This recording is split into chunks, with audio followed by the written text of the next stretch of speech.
Oh, it's bringing you back. I love it. All right, it is 9 o'clock.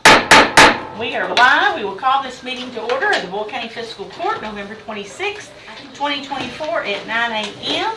And we are going to skip down. Well, we're going to start with our invocation, Magistrate Harmon, while we are waiting on our pledge girl to get here. So, for our Pledge of Allegiance. So, Magistrate Harmon. Need a long prayer.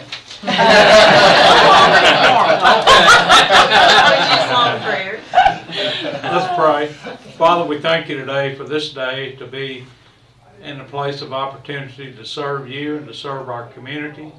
And Lord, we thank you for Boyle County. We thank you for all the people, our friends, our neighbors. And Lord, we thank you for providing us this time of the season when we give you thanks for what you provided to us. And Lord, we pray for our president that's going out. We pray for a new one that's coming in. And Lord, we pray your will be done and be carried out as we as a nation can be the kind of nation that will please you and honor you. And Lord, we thank you today, most of all, for your Son, the Lord Jesus. In his name I pray. Amen. Amen. Thank you, Magistrate Harmon. Can you check and see? She's en route, but we just don't know.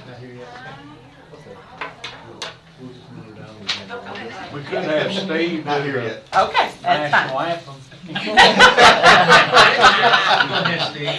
We'll go ahead and get our preliminaries done, and then when she gets here, we'll back it up. Okay, so we're going to approve our prior meeting minutes of November the 12th. Do I have a motion to approve? So moved. Magistrate Gates, or a second? Second.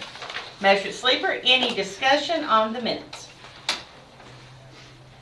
Seeing none, all those in favor of the motion signify by saying aye. Aye. Any opposed, nay? Motion carries. All right. No budget transfers, is that correct? Or are we? Yes, I do have one. Okay.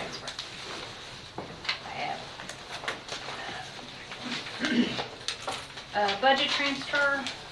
Nope, that's cash. Maybe I don't have a budget. I didn't think that we had budget. Nope, Okay. no budget transfer. All right, well, we'll do our cash Okay. transfer. I have a cash transfer from the money market account to the general fund for $240,000. I have an interfund transfer from general fund to the road department for $50,000. From general fund to jail for $30,000. And general fund to EMS for $130,000.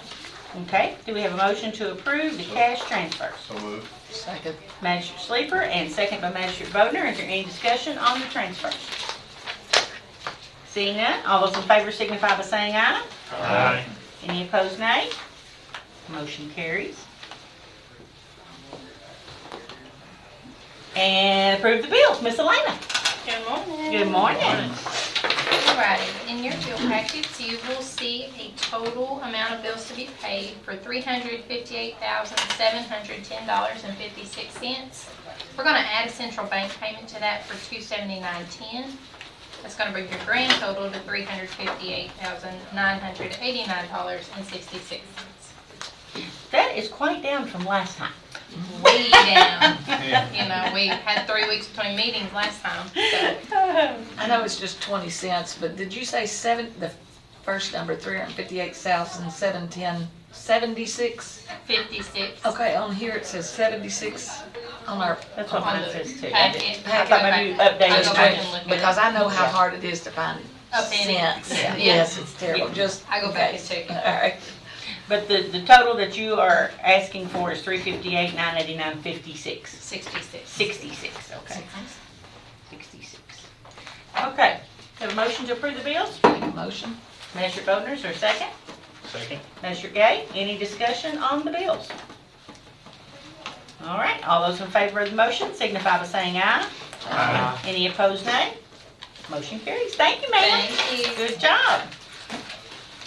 Will you see if she's here yet while you're going out?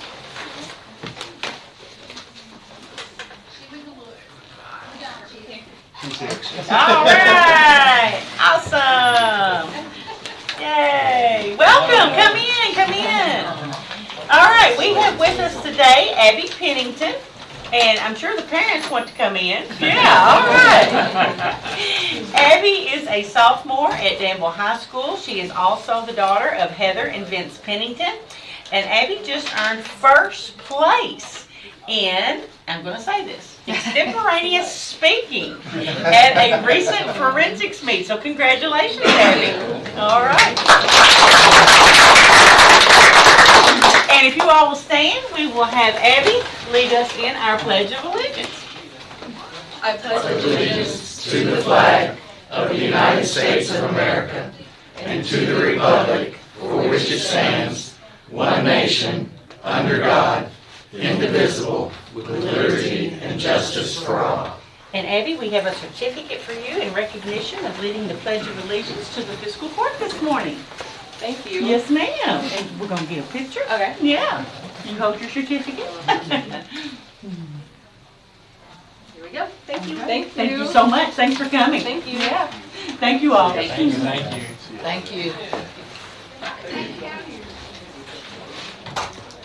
All right. It's always good to have our youth Yes. in our meetings, so appreciate the schools and working with us to get the students to come for our meetings. It's pretty awesome. All right, next up, old business, second reading of ordinance 540.2, courthouse parking spaces owned by the county. Never a controversy. Never enough either. No changes from the last Okay, version that you saw. This is just cleaned up and ready to be approved. okay. So do we have a motion to approve? So moved. All right. Second. Magistrate Ellis, second by Magistrate Bodnar. Any discussion on this ordinance? Okay, all those in favor of the motion signify by saying aye. Aye. Any opposed, nay? Motion carries, and that is second reading of ordinance 540.2. Thank you, Ms. County Administrator. All right, new business, PBA, Lucretia? Okay.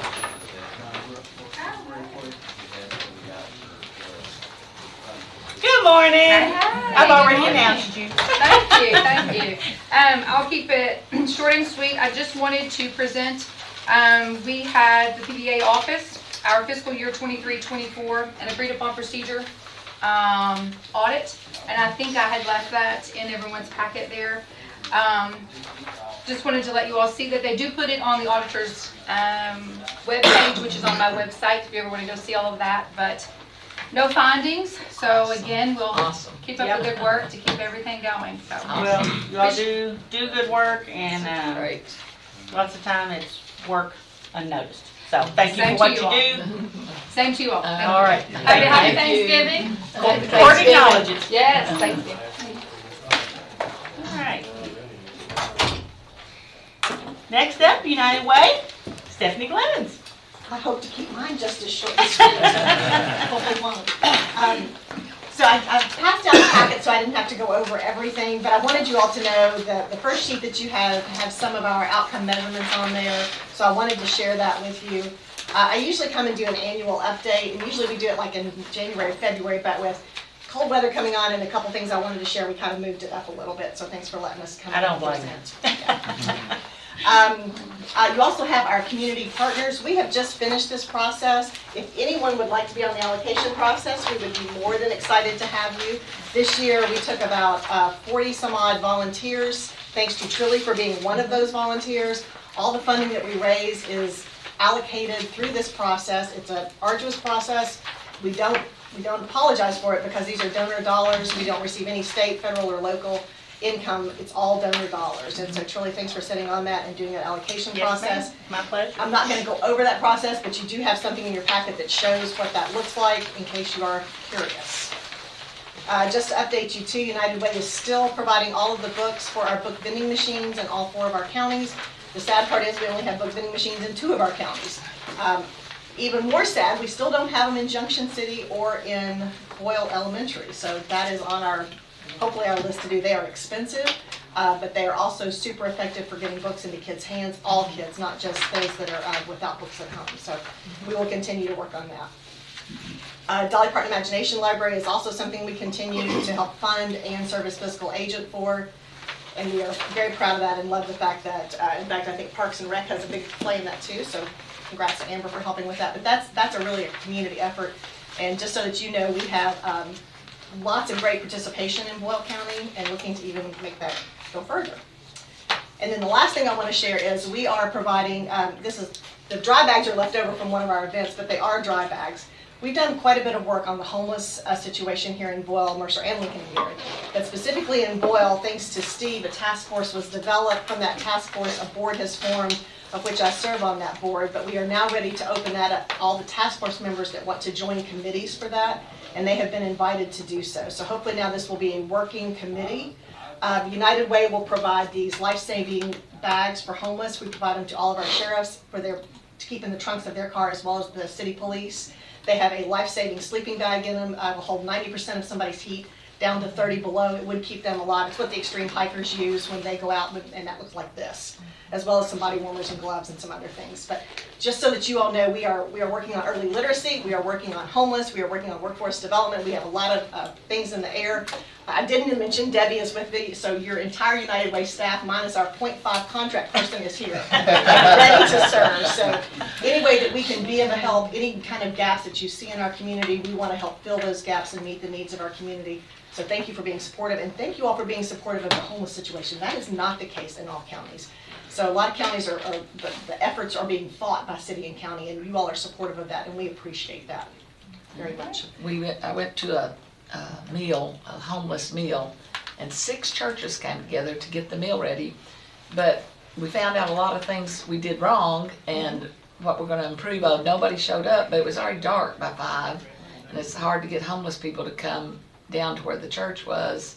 So we found out a lot. We did take some out to some of the homeless people, some of the food out. Couldn't get it all distributed because sometimes you don't know where they are. So, but we learned a lot. So you've got a lot of people in this county. A lot of people working on that, but you're absolutely right. And shout out to Bryce Gibson at Shepherd's House. He is doing amazing work. Debbie at St. Peter and Paul, amazing work. Yes, so yes. Thank you all for supporting them in those efforts.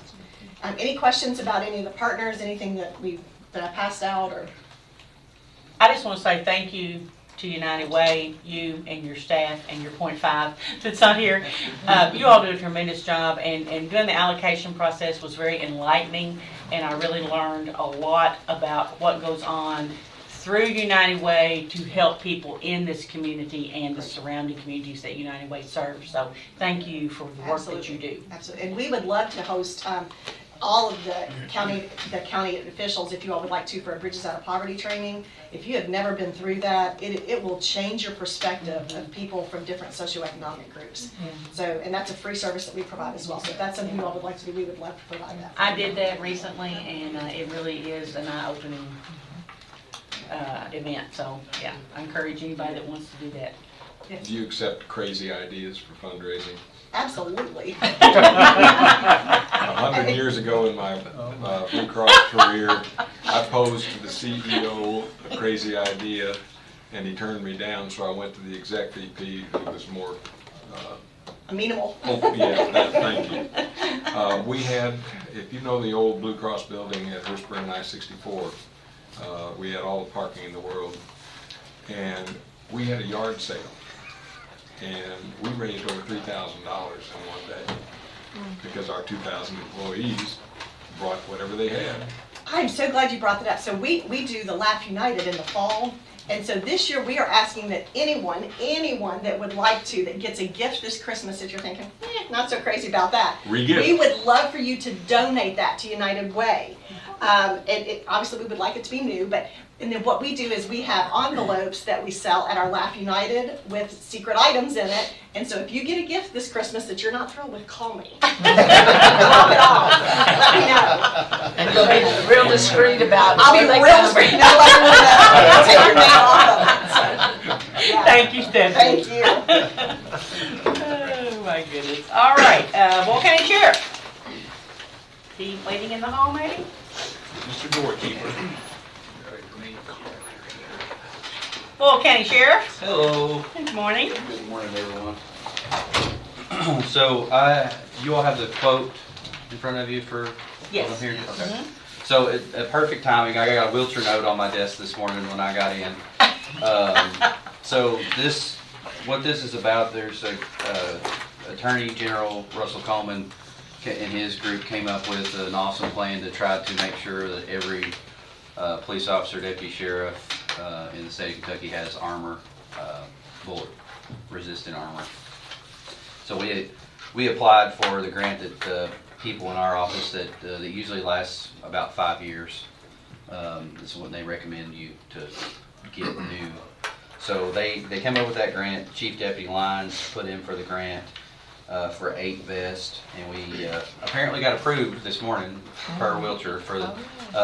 We put in at the sheriff's conference in September, so we're just now hearing about. We figured that we were going to get it. We put in for also a $20,000 shield that we're more than likely going to get too. So, Good deal. but what this is, with this grant being so new, it's all undershirt vest because it's cheaper. But all of our guys wear the tack vest or whatever. The vests to us last longer that way because they're not up against your body with the sweat and everything like that. And if winter, summer, you get hot, cold, you come in here, you can take that off fast. You're not in here shirtless. You know what I mean? So Yeah. what this is, Kyle got on gauze and or Chief Deputy Lyons got on gauze and got a quote for 8 carriers. And the quote is $2,328. So I needed to come to ask if you guys would approve that for us. Move we approve it. I'll second. Okay, we have a motion by Magistrate Harmon, a second by Magistrate Boder. Now, I do have to let you all know that this exceeds their line item for equipment, so we will have to move from another line, or possibly even take it out of reserve to pay. It's essential. So, yeah, And it is. I agree, but wanted I have to- to let you all know that. I want to mention my son-in-law is with his department, so I don't know if I should second it or not. It's, It's You okay. can vote, but you have to disclose. Okay. yeah. All right. And I'll disclose he will be one that will be receiving the vest. And I didn't know that. I really didn't know that at all. Had no clue. Yeah, okay. All right, so we have a motion and a second. Any other comments or questions about the quote? Can I add, it's Yes. gonna save $10,000 for the vest, so Yes. save you guys $10,000 for the ones that we're getting.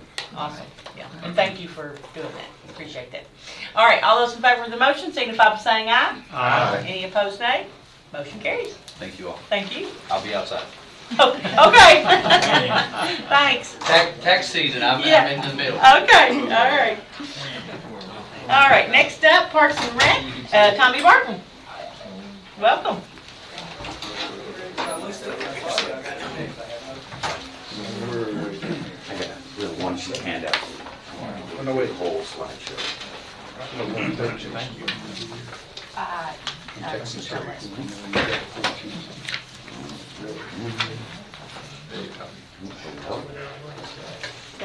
For everybody, Thank you.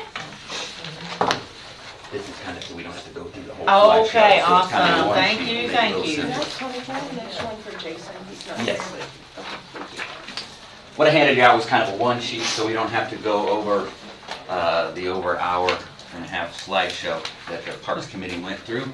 So it kind of narrows it down.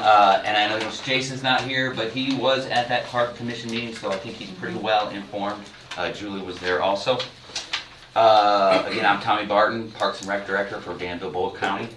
And today we are here to talk about future capital projects between joint city and county. I am going to kind of preface this by I'm going to go through how we got here, and then I'm going to bring up our Park Committee Chair, Mark Morgan, who is going to speak on behalf of the Park Commission. Okay. We have Joe Marie here, who is a county representative on that board. And so I'll kind of tell how we got here, and then again I'll bring Mark up to give you the findings from the Park Commission. In early March, we had a joint meeting between Fiscal Court and city officials and commissioners, and to discuss capital projects. And at that meeting, we presented the idea of a new pool at the Jeannie Rogers Community Center. In that meeting, it was jointly agreed that we pivot away from that Jeannie Rogers pool, I believe it was at 12 million, and focus on our current aquatic situation and any possibility with an indoor multi-purpose rec center. This directly reflected the 2018 master plan, the surveys and the community input, which were number 1 and number 2 for the community was expand aquatics and create indoor rec. Okay, and then I believe it was in August we had our last meeting, joint meeting, and we were asked to look into pickleball expansion. So John Cody from Bearbecker has worked diligently to research all these options, and he presented us their findings with cost to the park committee on Wednesday, November 20th. You all received that slideshow. Again, it took us about an hour and a half to go through it. But what we're going to do is kind of go through a one sheet here that to kind of speed up the process. And like I said, after that, on behalf of the park committee, Mark Morgan is going to present what their recommendations are, and then we'll answer any questions, brainstorm anything we can after. So the first thing we're going to go through is the options that we came up with. The first option was Bunny Davis replace in kind. What this does is it doesn't change the footprint of the Bunny Davis pool. It's kind of more patch and repair. It keeps the 6-lane pool redone. It has a new pool deck. There's some bathhouse renovation and some site improvements. But traditionally, it won't be a change to the pump room or a change to the bathhouse. It's more of just a makeover. And that figure came in at about $2.9 million. And that is relevant to what they stated in that March meeting. It was around $3 million to just get it back to where it was. And then your option number 2 is adding 2 lanes, which we were, the swim teams that use the Bunny Davis recommended to be able to have more meets there. They recommended we add 2 lanes, and this also adds a beach entry / kiddie pool, which would be 0 depth, to the pool. It widens it out, gets the pool a little bigger. There is some improvements to the entrances, the ramps, and the steps up into the pool. But again, it's just a simple makeover of the bathhouse and the pump room. That came in at about $5.4 million.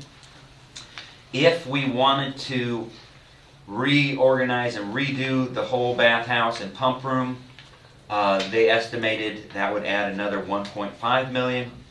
And if we wanted to expand the parking lot to accommodate for more usage, it was going to be another 2.6. So to completely redo the Bunny Davis, the footprint, the parking lot, the bathhouse, the entrances, and all that, it came to about $9.5 million. So that's kind of your option 1, 2, and 3 with the pool. Just kind of slapping a coat of paint and getting it up and running was the 2.9. Improving the pool was 5.4, and then the complete overhaul was at 9.5. I'm going to briefly talk about pool enclosures and kind of throw a little 2 cents in on this.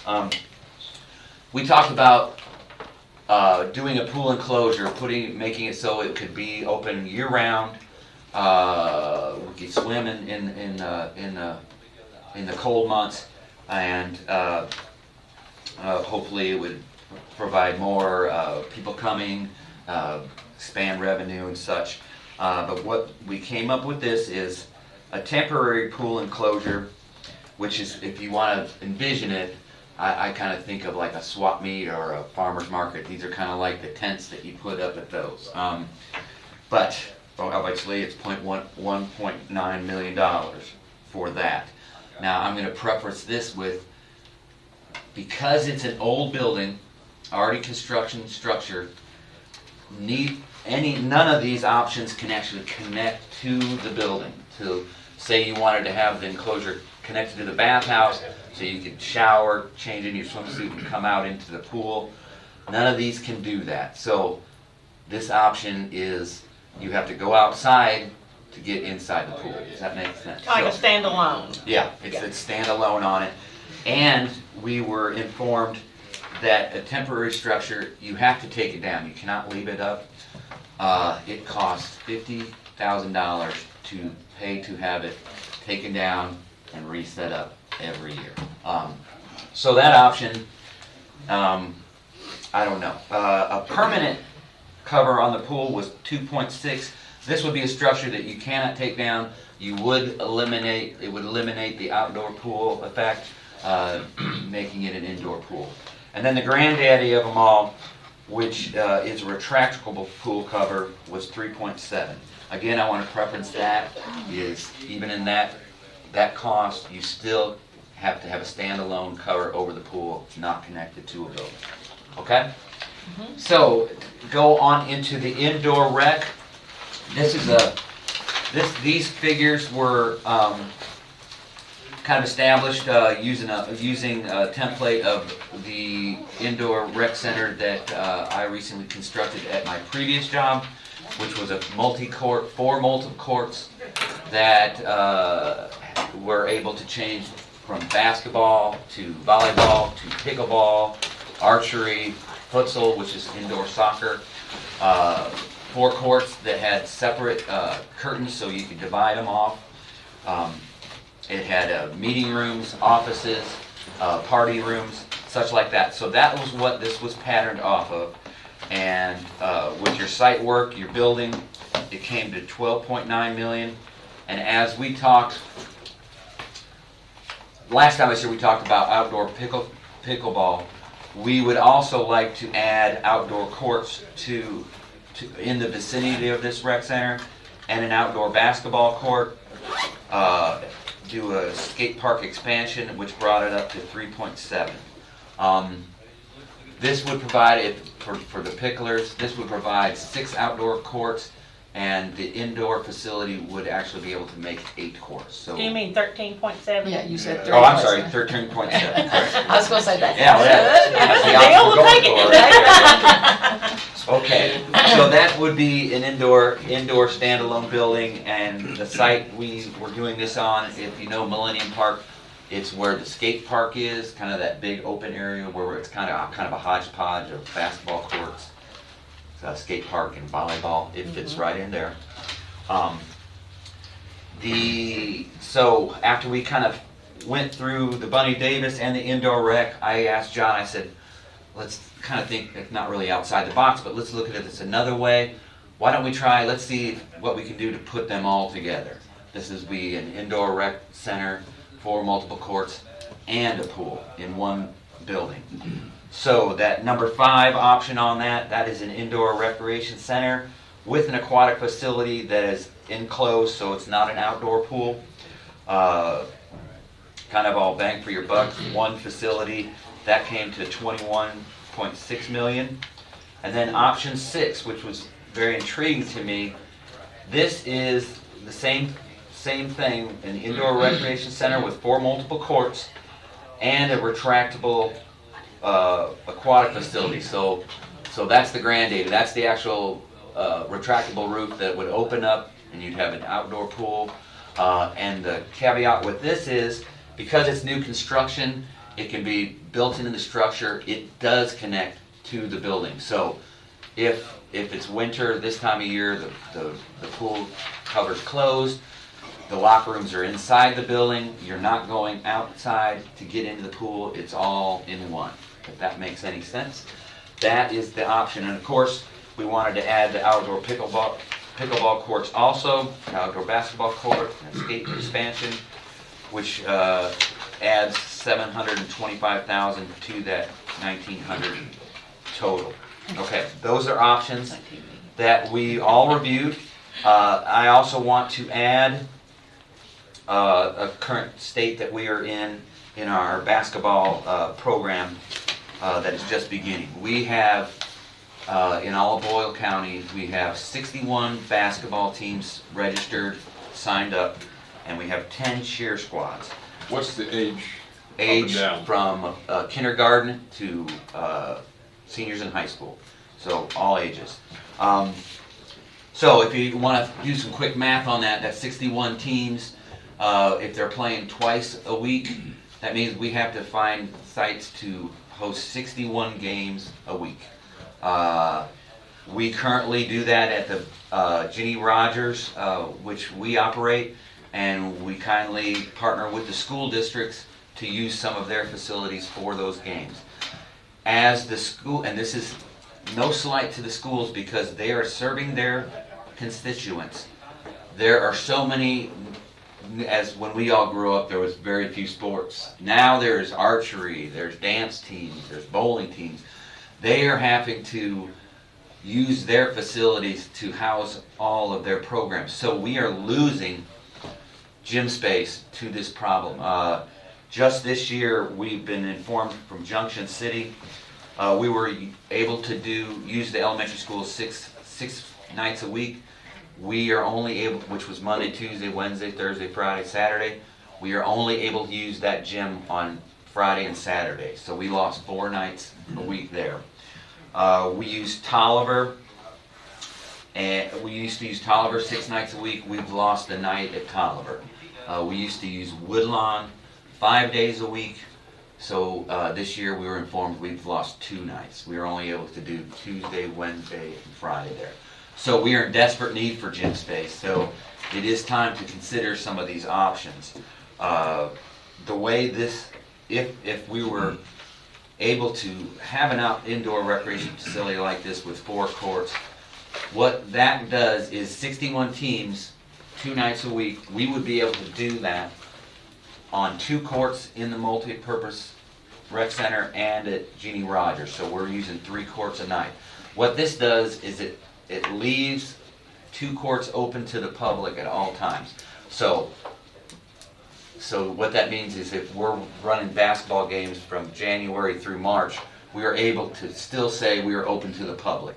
We don't have to shut the rec center down for 3 months in the obvious times you would need it. So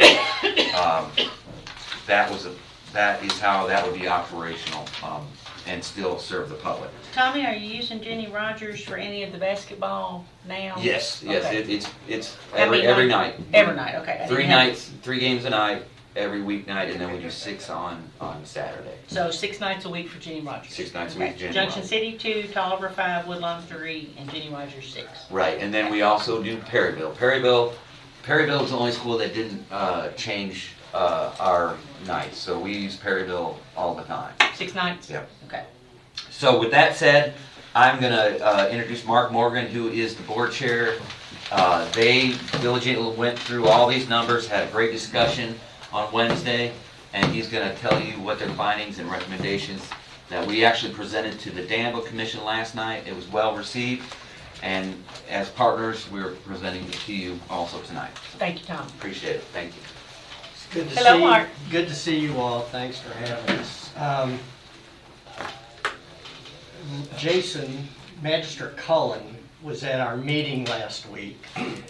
County Administrator Wagner was there, and we appreciate that attendance. I spoke with Magistrate Cullen afterwards, and he was complimentary of the process. He was complimentary of the decision. Obviously, we all know Jason, he will speak for himself, so I am not going to presume to put words in his mouth, but I can report it was very gratifying to hear how complimentary he was of both the process and the decision. Before the meeting, just to give you a little background, I went around Jenny Rogers. I've been in there many, many times, and I encourage each of you to go in when you have a moment, because you will be proud of Danville, you will be proud of Boyle County. It is a good facility. I went in one classroom in Ag Extension, Althea from Ag Extension, or Alethea, I think it is, Alethea, was teaching. I said, Alicia, what are you teaching? She said, we're teaching these kids, and there were about 15, and half boys, half girls, said we're teaching them how to make rice, chicken, and mushroom dinner. And I said, well, that's smart. And then I went in another room. Kids were playing air hockey and foosball, and they were talking to each other. They didn't have their phones out. They weren't on their phones. They were having a face-to-face conversation. I saw males and females getting along, not in an inappropriate way, but in a very appropriate way. And as Commissioner Bodner knows, my wife and I used to be involved with track, and there were, these opportunities where kids can really be together are valuable. Every room was full.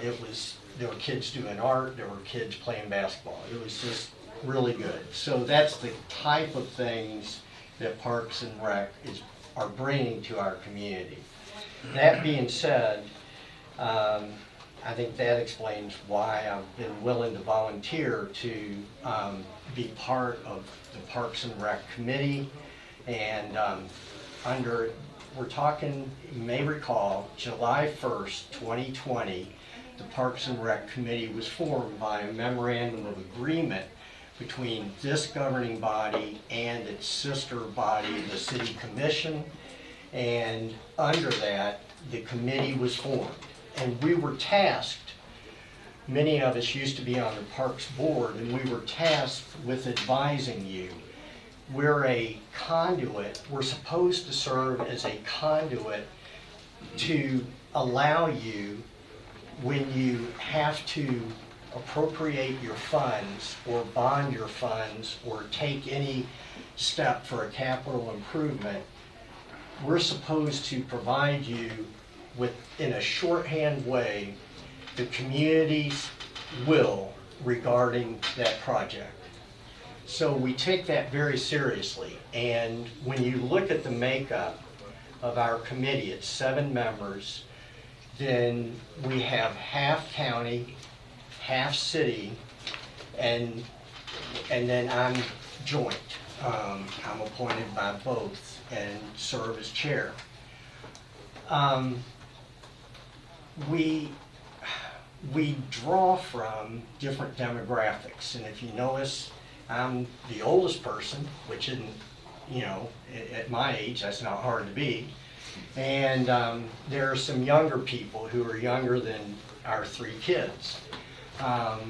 There are people representing different races. There are people with kids. There are people with grandkids. All of us love Parks and Rec. We have 2 coaches, 2 former ball coaches, traditional coaches on the committee. And we feel like the will of our committee represents the will of Boyle County. And I'm not bragging when I say that, but we've been really intentional about the makeup of the committee and the process of following the memorandum of agreement that you all entered into in 2020. When we met, we took into account Bear Becker's estimates. We also conducted the meeting. Normally we conduct it with hear the public at the beginning and the end. And this one we conducted a little bit differently, and I freelanced a little bit because we had members of the pickleball committee there. We had a former Parks and Rec director who preceded Tommy, and I can't say enough good about Tommy. We're fortunate to have him in our community. But I tried to do it where we didn't allow anybody to hijack our meeting, but at the same time I tried to make it where we could have a little input for those people who took the time to come to our meeting. And that gives me even more confidence because I've heard from those people afterwards, and they stated they were very supportive of what we decided and what we're bringing to you. That means, and our vote was a consensus vote, it was 100% in alignment. that tells me that I can confidently tell you that if you take the appropriations that are available to you through our system of revenue for you and/or bonding, that you can tell your constituency in good faith that the committee that's appointed to represent our county have spoken and you've heard them, and that you're responding to that, and you're not just freelancing, so you can have confidence in that. What our committee decided, we took into account a lot of things. When we have a rec ball game in Perryville and a rec ball game in Junction, we have to have staff there. You have to have different staff there and refs there and so on and so forth.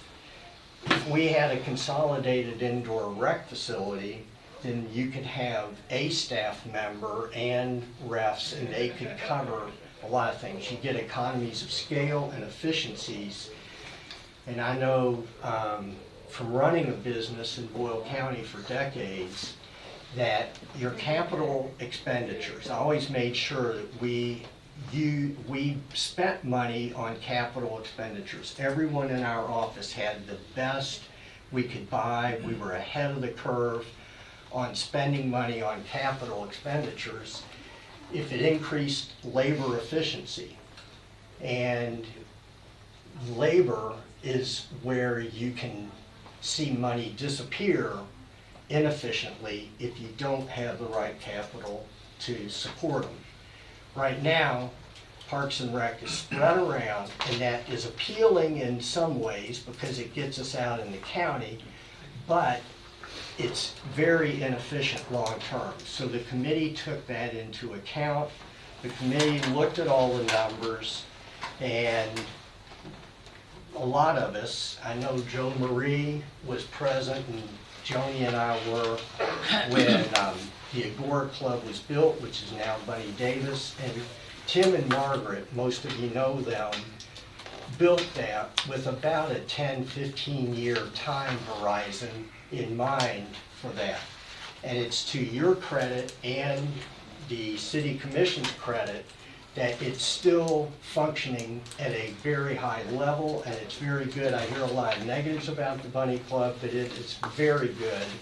And it's to all of our county's credit that we've kept it going as well as we have. But it was not built, the bones, the original bones of that had a short horizon instead of a long horizon, and we are doing a great job, but it still has those bones. So, what the consensus was that we voted, we first said, which is the top priority? An indoor rec facility or enhanced aquatics? And everybody said indoor rec facility. That has emerged as a burning need for the reasons you've heard today in our community, and we think it's time to meet it. We finally had consensus that we think the best outcome is for us to build jointly, city and county, to build an indoor rec facility with indoor and outdoor basketball, indoor and outdoor pickleball, indoor and outdoor volleyball, have an outdoor pool with an extended season by having a retractable roof and the capacity to heat the water when necessary. And we went a little further than Bear Becker did, and they had a mandate when they did their study on where to look and what to consider. And I know this steps on some toes, but we had consensus on this. When you drive into the fairgrounds there is rubble where there used to be stands and track and different facilities, tractor pulls and all that. That rubble has been there, in our opinion, too long. If we're going to be really addressing the long-term needs of our county, then it's time that we placed it there. This would be the front door of Millennium Park, which is beautiful. Putting it up in the area where the skate park is now and the outdoor basketball, that changes the aesthetics of Millennium Park. And I'm not talking touchy-feely, I'm talking about so many people have told me how beautiful our park is. They love it, they love seeing it, they can see the whole thing at one time, and putting an indoor rec facility there alters that.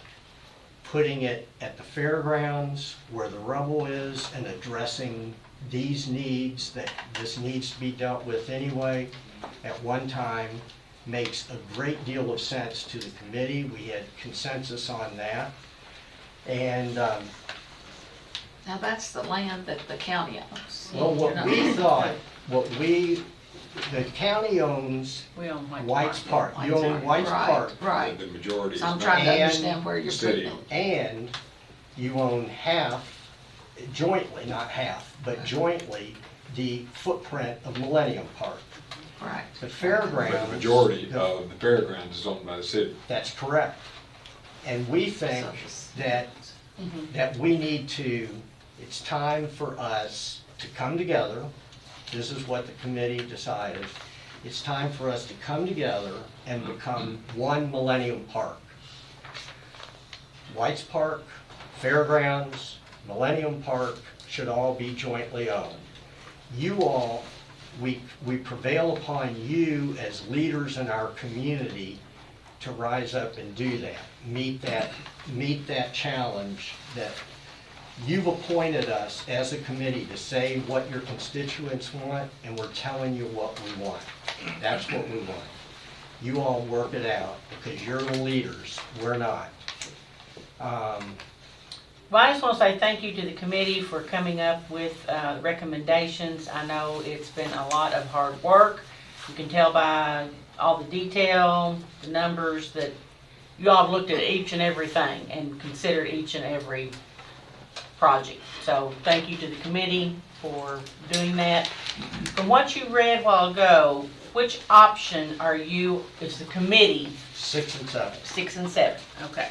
6 and 7 is what they had consensus on. So that is the committee recommendation. But located at the fairgrounds is the choice of the committee.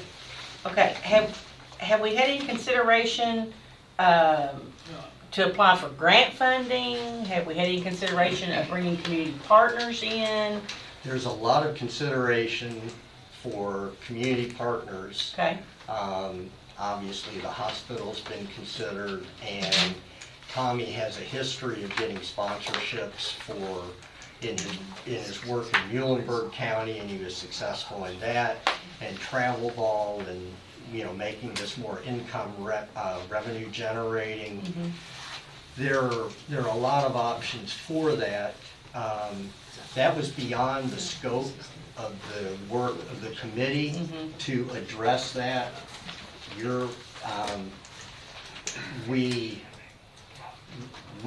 I can only pass forward things that we've heard discussed. Sure. And yes, that those have been discussed. Sure.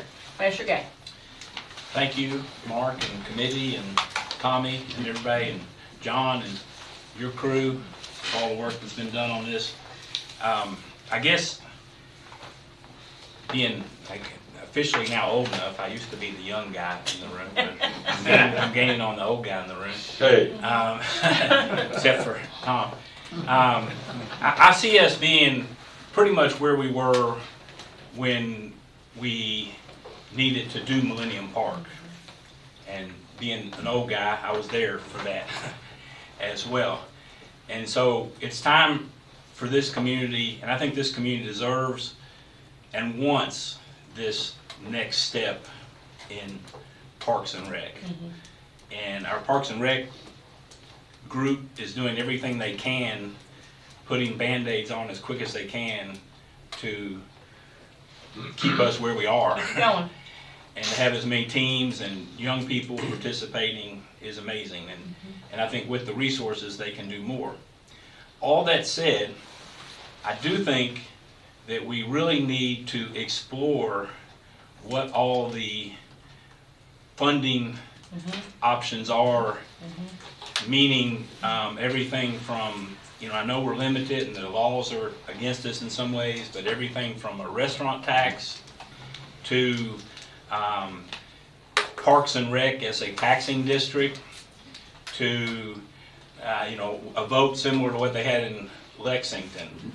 I think we need to let the people, we need to put something, whatever we legally can, on the ballot and work like the Dickens to let the people know that if this is what they want and deserve, and I think as not only our community deserves it for all of us, but we are our regional hub of 150,000 people counting our 5 surrounding counties. And whether they admit it or not, this is where they shop, this is where they eat, this is where they recreate. And so we need to be that. And so I guess I'm to the point where it's time to take this next step. It really is. We need to, as leaders, as they've said, find a way to get it done. Do we have it in our own coffers right now? No. But is it within our tax base? Yes. So I think that we really need to look at all those different options to get this done. Definitely, we definitely need to explore that and just see how many options are available and what we can use to generate funding. Right, because again, and the other thing is that, there's obviously this initial cost, but as we've talked about manpower and everything, there's obviously going to be ongoing costs. And so that's where we need an ongoing revenue stream to keep this going and to expand on what we're doing and continue to make it even better. Well, I'm comforted to hear that because that's what your options and what you've expressed with what we heard last night also. All those options. And as Parks and Rec, if we can come together, and I'm not saying we got the money tomorrow, but I'm saying what I will do all I can to market this project, to explore all sponsorships, naming rights, donations, and grant applications. And as you said, some of the other considerations are on the table also. So the other good thing is I'm experienced in the operations of this type of facility, the logistics that go into it. I've been through it, and I've seen the outcome of it, which is it's a gloriful the way it becomes the community hub. I can say the economic impact the travel tournaments do is just crazy. I mean, you're talking. We would do 40 to 50 teams basketball tournaments over the weekend, and the facility alone would profit just in concessions $6,000 to $7,000 a weekend, plus the rental fees. Plus, they're all out at Chick-fil-A. They're down at Copper and Oak. They're in the hotels in town. So it not only affects the local quality of life. It impacts the region immensely in all aspects. I think it's really exciting. I like what they've done in Elizabethtown, where they created all those soccer fields and baseball fields, and when I've gone to soccer tournaments there, it's always packed. So I think that's real neat. One thing I would say is, before moving on to a new project, I wish you guys would finish up what you started at the tennis court, because there's areas on the lower courts where it's ready to just put the lighting in there, so don't move on to another project till you finish the other. I mean, it just, and also I would say, I think that all like racket sports ought to be together, because instead of like putting the racket over there with the skateboard. Right. Because I've just been there I was there at the tennis courts before, and there's like some guy and he's, they're never satisfied skating in the skate park. They're gonna go somewhere else. They're skating there on the tennis courts, and they had to run some people off. And I could just see that happening. Also, skaters moving over to the pickleball courts if they're right next to it. Maybe that crew also. It's different kinds of people, younger people. I don't know if they would. I think all racket people get along pretty well. I just don't know, like basketball people and skateboard people, if that would be a good combination of people. But you're talking about doing 6 and 7 at fairgrounds. Yes, and it would put the pickleball courts next to the tennis. Which I think is awesome. Yeah. But I mean, I just wanted to say. Yeah. I hope you could finish. And you're in this indoor building, you were able to do 8 pickleball courts. So because you have two pickleball courts per gym, so you would have 6 outside. You would have 8 inside. I've had the picklers in my office, and quite frankly have laid this option on the table, and they were very supportive. They were behind it. It's kind of why you don't see them here today as they were at the last meeting. So we are all kind of behind this recommendation. And like I said, as Parks and Rec, we will do everything we can to get that price down and raise what we can.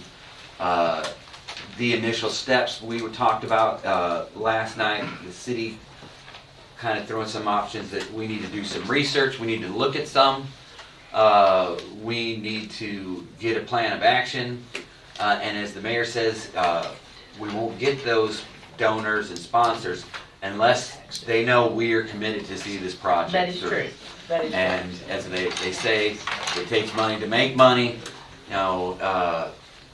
So I don't know what that means, as in, do we form a task force with maybe some magistrates on it, maybe some commissioners on it, that we kind of come together to see this to fruition and to discuss options and how to go about it. That's on the table, but the first step was presenting this and giving you what we feel the community needs. Well, thank I'll you be for the happy to serve on presentation. that task force, by the way.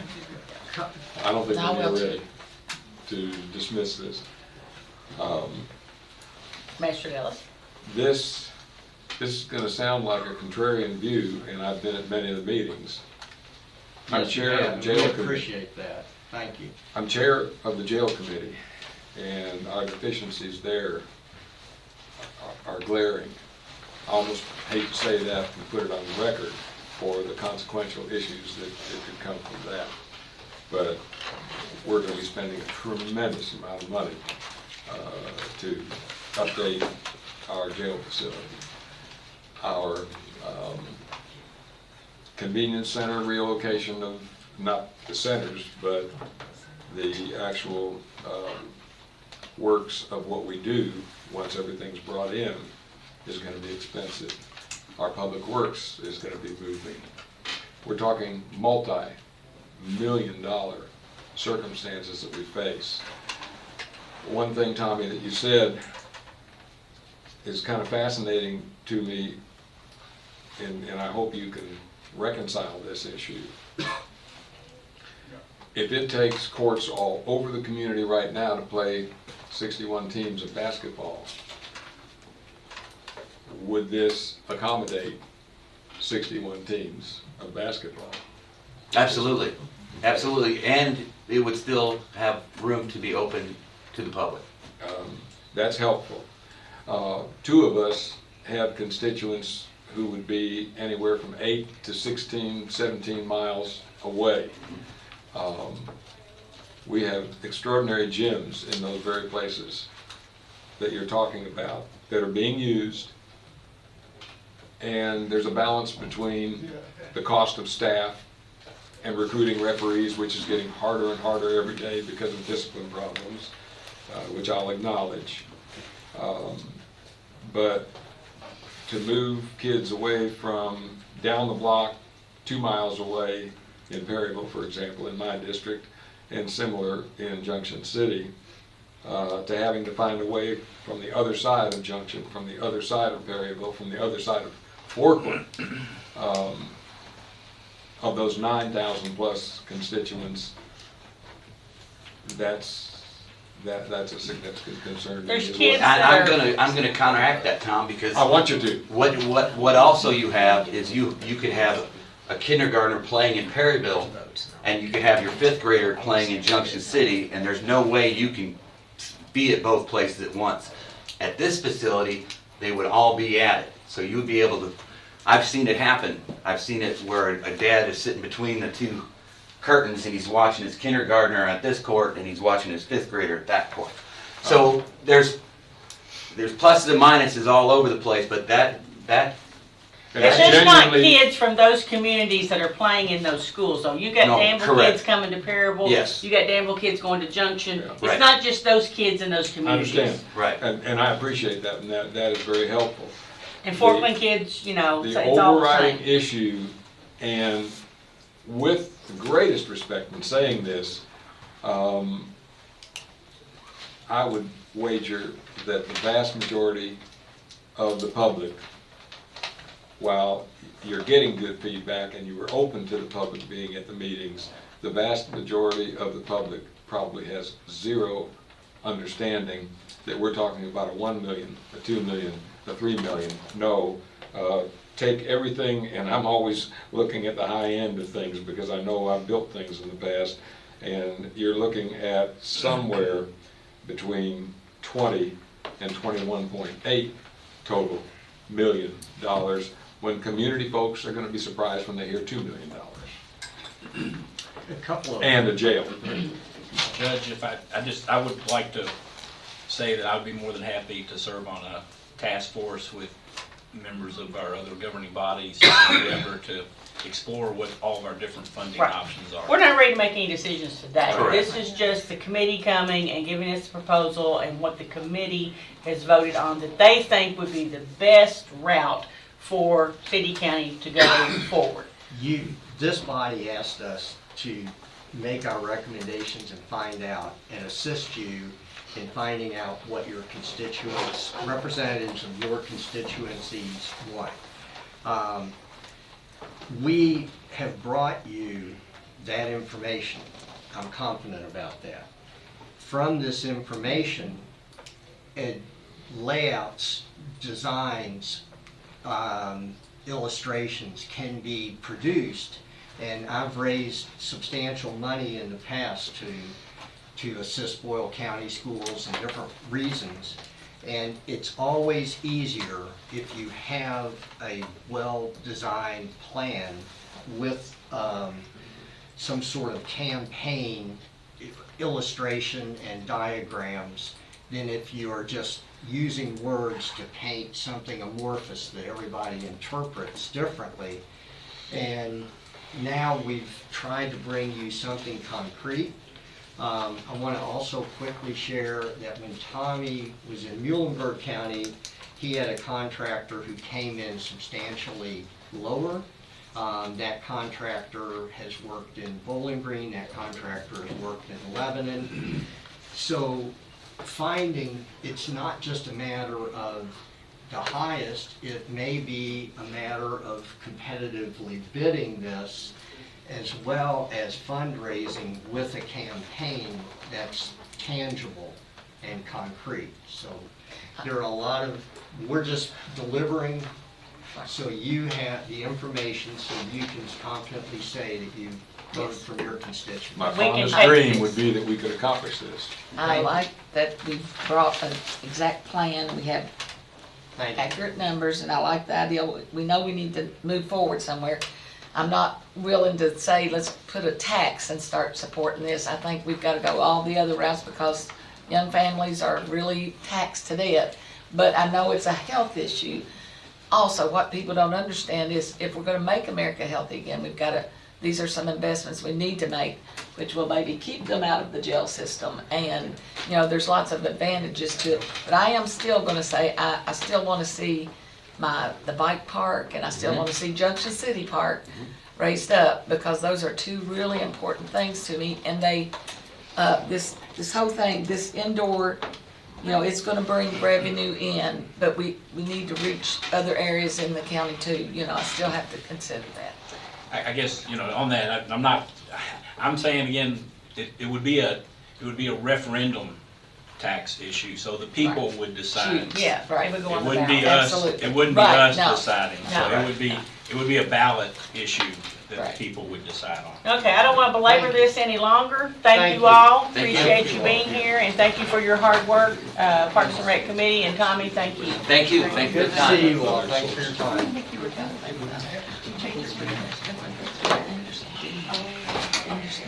Certainly something for the court to consider and talk about. We do need to get. Happy Thanksgiving. Thank you. Thank you. Thank you. Thanksgiving. All right, next up, Humane Society, Carrie Q. Well, shoot, half my audience left.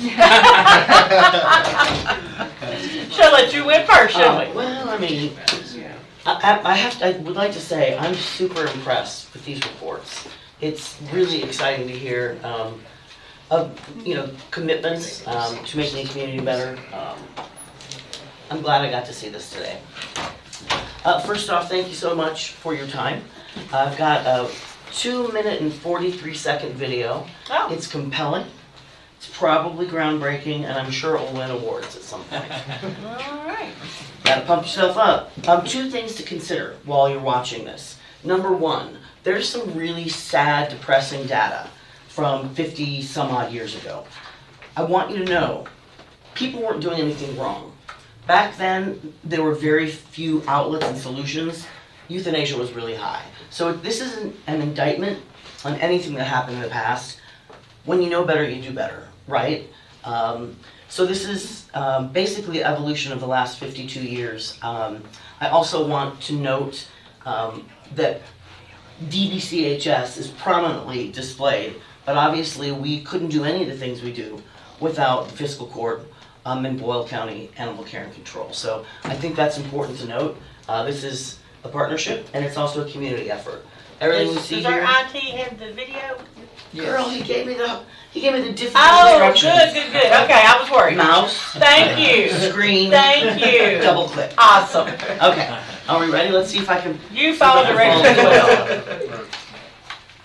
Hey, look. Oh, looky there.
He didn't tell me what to do when it's over. Very good. So we're just gonna leave that up there for now. I'd be happy to answer any questions. I have, thank you for sharing this. It's Absolutely. excellent. It went by a little fast for me on some screens. I realized that after it was too late. I really wish you could slow it. If you I show it will in do slow that. motion. I Because will. there was way too much to digest. Well, you know what we'll do? I will go ahead and edit it, and I can send you all a link, so you can watch it at your own leisure. Of course, But I did. Can you do it in such a way that it's slow motion? Right, that's what I'm saying. Yeah. Well, much slower. Yes, I can absolutely do that. I did have it. Yeah. I just wanted to address the amazing statistics and such. Still, we're seeing, even with our community cat program, we're still seeing certain areas of the county have really large populations of cats that are becoming more than a nuisance, actually, Sure, to some sure. homeowners and such. What can be done about that? I mean, We are doing everything we can. Are you taking in cats? We are taking in ill, injured, and vulnerable cats. Yes, absolutely. Keep in mind, the majority of cats that used to come in are the free-roaming outdoor cats. And as you can see, we were euthanizing 1,000 cats a year at one point. And that's not acceptable. We learned the hard way. You cannot bring every cat in. Obviously, during the spring and summer months, we do have a lot more cats in, simply because the population explosion. So kittens, if they don't have a mom, that's something we need to be responsible for. If they do have a mom, we don't mess with it, because mom knows way better than humans how to take care of it. But Now, are you saying I you understand. don't pick them up if there's a mom? No. Not unless they're sick or injured. Correct. So that mom cat in my district has 6 kittens, and you do nothing with them? That is absolutely not true.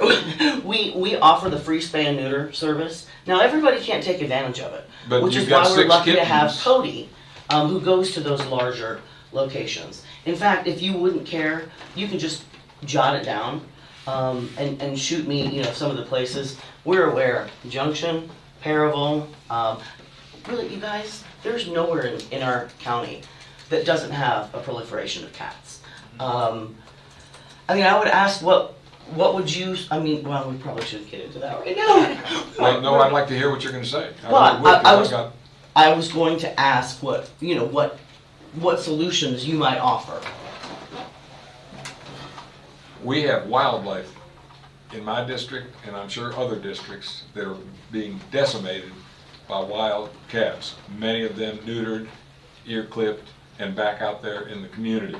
It's costing people not only the beauty of seeing God's creations out there, but it's costing them money in terms of things like quail populations, as well as people who've come here and testified and said, would you dare eat this tomato in my polluted by cats that you didn't see our last meeting?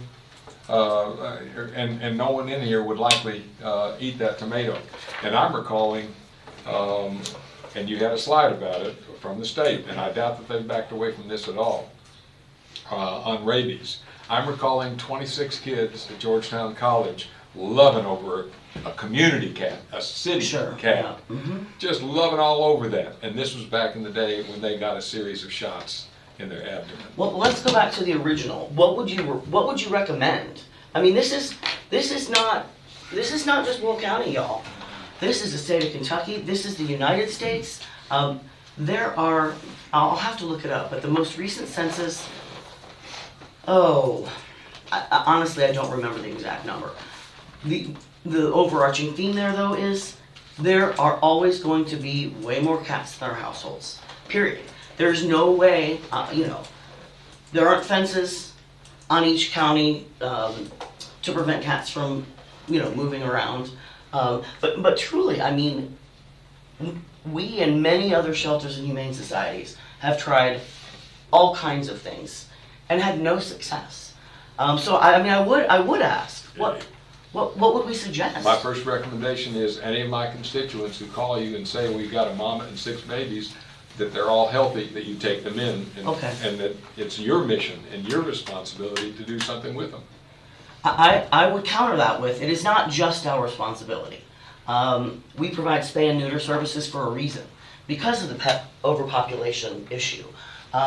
This is a community-wide issue, and we simply cannot do it on our own. You know, we've done 500 free spay and neuter surgeries on outdoor cats this year. I don't think we can argue with those numbers when we're dealing with a very small nonprofit, one guy who helps with the cats. This is 100% an issue that all of us need to be involved in. What are your reserves right now? Are you talking about our budget? Yes. I don't think that I'm going to answer that right now. We Well, can talk it's public later. information. I honestly, I don't know what the reserves are, but I feel like that's kind of inappropriate to ask in this setting. Well, with I all would be due happy. respect, with the problem we have, I don't think it's at all inappropriate. How, let me ask you this. How would the budget, I'm sorry, Truly, go ahead. No, you're fine, you're fine. I was just gonna say, the complicated issue of this is that these community cats are not normally adoptable. So you can't pick them up and bring them in and adopt them out because they are wild. They're not domesticated cats, like, you know, people have cats that live in their house and they're domesticated, and they're friendly, and, you know, all that. These are cats that live outside in a community, and that's where they stay. They're not accustomed to adult, you know, human interaction. So that's a part of the puzzle that makes it unfortunate that we have so many community cats, but yet we can't adopt them out and, you know, Well, and you know- help reduce the population. Let me circle back, Magistrate Ellis. If someone calls and has, I'm listening. okay, great. If someone calls and has found a mother kitten with kittens, we don't just say, leave them there. We set up an appointment for them to get fixed. We provide food, any vetting. All we need is somewhere for these cats to stay while we're trying to get them adopted. So it's not like someone calls and we're just like, hey man, good luck. Do what you can. We offer a variety of services to mitigate the problem and make sure the community is getting served in some way. There's simply no way we can round up all the cats. I mean, it's just, it's simply not possible. Were there any other questions? Y'all have any other questions or comments? And I'm happy to elaborate at a later date. I don't want to take up all our time this morning, but I do have oh my gosh, we have reams of data we can share down to the tiniest microscopic piece of information. So I am more than happy to meet with you one-on-one or as a small group, and we can really dig into the data. Yeah. Thank you for the video. It was good. It would help slow it down. Award winning. I will slow it down. Then it will win an award. Then it would win. There you go. There I you guess go. just as a little bit of an aside, how are things going with you all and animal control and Elias and? Well, can I put that back on you? What do you know? I don't know anything. Oh, okay. Last report I got, and I've been gone for a week or so, was well, that things were working well. But I was just hoping that Elias had been telling you how great we are. And of course by we, I mean, you know, the organization. When did Elias take over? About 2 months ago? Yeah, about 2 A months couple, ago. 3 months, right? Our line of communication is wide open. And I've mentioned this in other settings, but you know, Elias and I have worked together 4.5, 5 years. And we have never had much of a conflict. In fact, we were discussing an unfortunate situation about a dog a couple weeks ago. And we had, you know, we disagreed. But we came to a conclusion that was best for the animal and for our community. I feel very confident about the way we're working together. The fact that Elias is reviewing ordinances, you know, we're gonna hear about the livestock here in a little bit. I think that's also huge. He's been here a while, he knows where the holes are. I feel confident, and I hope that you will be hearing that too from community or It's good to hear. or animal control Good to hear. staff. Thank you, Carrie. Absolutely. Appreciate you coming, appreciate the video, and thank you. I'm gonna slow that down and get it to you. Thank you. Thank you. Of course. All right, next up, Development Corporation, J.J. Harris.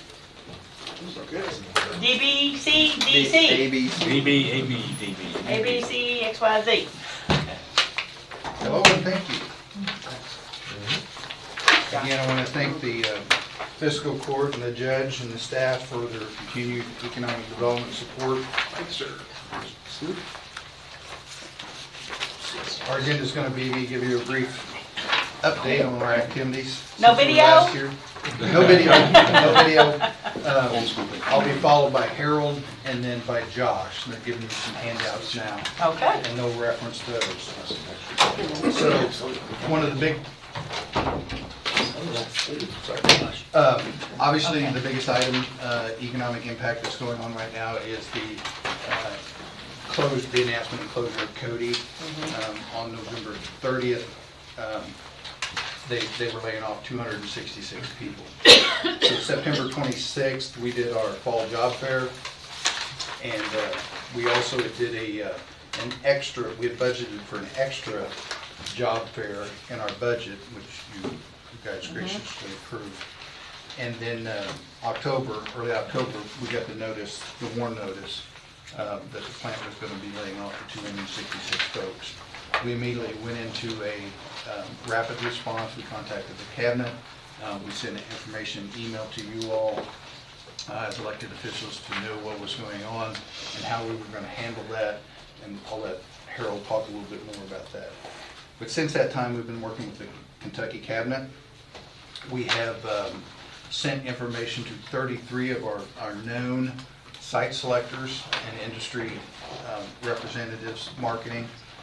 From those results, we have had at least 6 site visits, and we have active projects now. What I mean by active projects is we have engaged companies that have came here to look at the facility.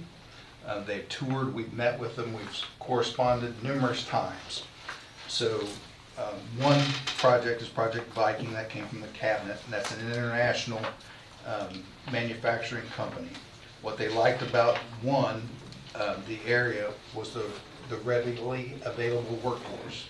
And if you hear that time and time again, we talk about these 266 folks. These are our friends and neighbors. This is an active, well-educated, reliable workforce that comes to work every day and has a skill set that's needed. Tends to be an older, ingrained mentality that is sought by companies around the world.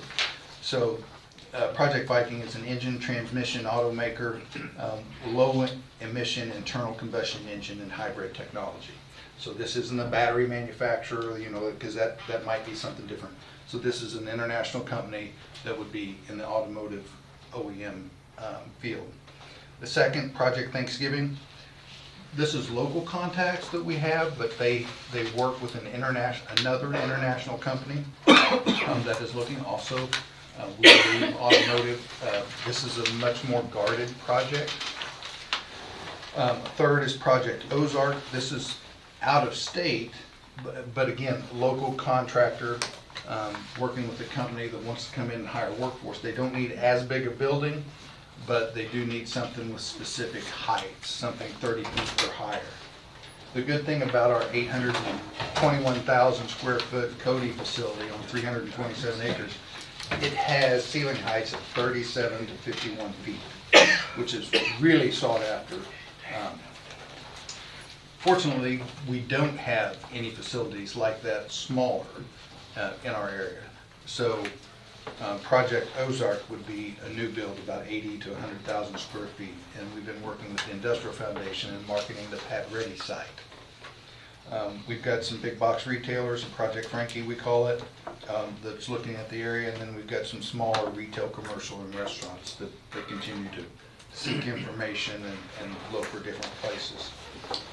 We had a couple other inquiries on Cody. I wouldn't call them projects yet, because they were just, hey, I got a solar company, I want to come in. And then I had another one that said, hey, I got a $30 million idea for affordable housing manufacturing. Would your community support a bond? So that kind of left me up in the air. I'm kind of like, you don't give me any information, I can't find anything out. And so those are the leads that we for me to filter out that information before it gets to you to make it a legit project, there's a lot that goes behind that. So you guys won't see that yet. Do we have a grocery store yet? So one of the Project Frankie, I'll say, is a big box retailer, and they won't tell me what they are. Okay, all right, But fair enough. as we go, see, we end around these guys too, because we have to find out, oh, we're working with so-and-so, and then we go through their client list, and then we do a lot of background research before we do. So we found that our guy represents all kinds of things on this project, so we don't know where it's at yet, so we continue to work it. But, so we send economic data, we send community data, we send quality of life data. Specifically on Project Frankie, they asked for, hey, what's going on like your parks? What's going on with Center College? What was that investment? What's this 100? I mean, they have researched what's going on in our community now because they bring in quality of life for what they're bringing in. How does that marry up with what this, is this a progressive community?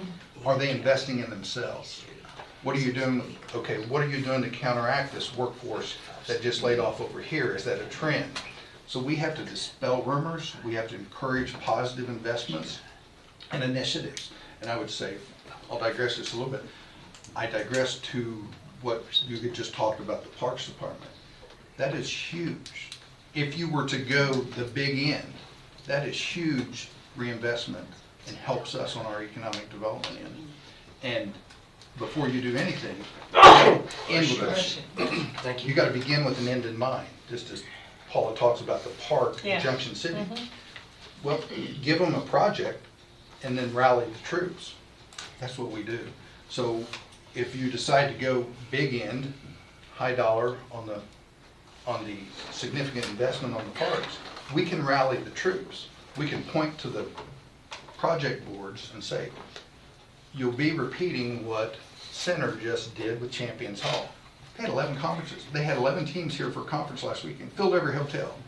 What was the number one thing we heard from our hoteliers before they were building? Oh, we're not going to have enough rooms, you know, oh, we're not. They're packed. They're packed. You just can't get a room. You know, you see it on the internet. Why is Comfort Inn booked? Why can you not get in with it? Well, I'm sorry, the railroad's packed. That they've rented out the whole facility for a couple years. So that gives us more credit. So and that's not anything new because they did that with the old Holiday Inn when it was for farmers. So Project Frankie, they know that that's going on, so we give them the 4 housing developments that's going on. And there's 142 lots that are being developed by 4 different developers. There's another 111 acres out beside Cattleman's, which you see now going on. It's it's Host LLC or Center Estates. That's 111 acres. It's going to be multifamily housing, mixed use. And then there's going to be some single family on the backside in the future, most likely. So there's a lot of things that are going on. As long as that investment keeps coming in, that's good for quality of life for us as economic developers to go out and market. And I can say one thing, when you always talk about Boyle County, how bold you are in your investments, how you keep reinvesting, how you're keeping up with the times.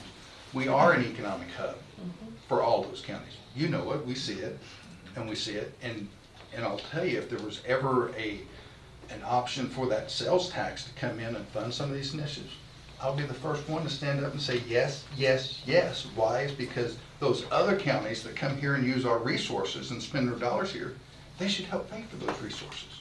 That's why a sales tax or a user tax would be good for something like that. I digress. But I go back to the restaurant, retail, and commercial project. There's interest here. Why? Because when you see that labor shed that comes in, that 150,000 population in our immediate area that comes through here, we bring in 9,000 people a day to work here, and they go out of the county. We send 4,000 out, 4,007. So our economy is good. Your investments are solid. Your investments in the DBCDC are good, and we were able to rapidly respond to an unfortunate circumstance with Cody. Now, do we think that's a trend with our other industries? No. Why is that not a trend with other industries? Because they were in the printing business. We don't read as many magazines, we don't take as many brochures as a nation anymore. So when you go out and you look on the walls that were there, New Yorker, Vanity Fair, all the different magazines that were there, newspapers, things of that nature, they just don't do it. Heavily machine oriented in that facility. That's why that workforce is so attractive. They had CNC, they had robots, they had maintenance people that had to maintain those machines. So again, these are our friends and neighbors that have worked here 20, 30 years at these facilities. One time it had about 1,400 employees. They were down to about 360. So there'll still be a small contingent there working through 2025, moving, selling those machines, dismantling those machines. They're just not going to be production operation there. I toured that facility more than a couple times, and it took me an hour and a half. You talk about, I'm not a young guy either. Walking that every day, so those friends and neighbors that are working there are in shape. I can tell you that. So they're in good shape and they're ready to work. And then with that, I'm going to turn it over to Harold. I have one question. Yes, sir. And it may be too early to know this information. Do you have any percentage of the people that lost their jobs that have already gained employment? I'm going to let Harold address those. Okay. So what I'll do is I'll turn it over to Harold, and then Josh, then I'll come back and answer questions. Yeah, real quick. I was reading your data when I heard the background of the word hybrid. Now, that was automotive, but is that somehow connected to a vehicle that does both? Yes. And I have a reason to follow up with that. Yeah, so combustion engines is what we're all used to now. Gas, diesel, whatever. Hybrid, of course, they pushed the totally electric and battery vehicles, which is plethora. And those are really tied to tax incentives. Those tax incentives goes away, so this is... You're reading my mind. For the most part, most people are not on board 100%, nor can our electric grid handle all the capacity that's needed to run everything electric. The intermittent step by some manufacturers are the hybrid. You've seen Ford with this that have an electric battery golf cart. I'm going to use a gas golf cart as an example. Gas golf cart that charges an electric battery intermittently as you need it. Well, cars, they're putting that technology in the cars too to make it hybrid. So that's where you can get to 40, 50, 60 miles a gallon and not use as much gas, but you have some battery capacity. That is a transition step that most people can get on board with. Incremental steps. And I'll call it an experiment in Elizabethtown, is waning so severely that 6, 8, 10 months ago, they announced they're not going to build a second facility. You read my mind on some of the data nationwide and worldwide on what's going there.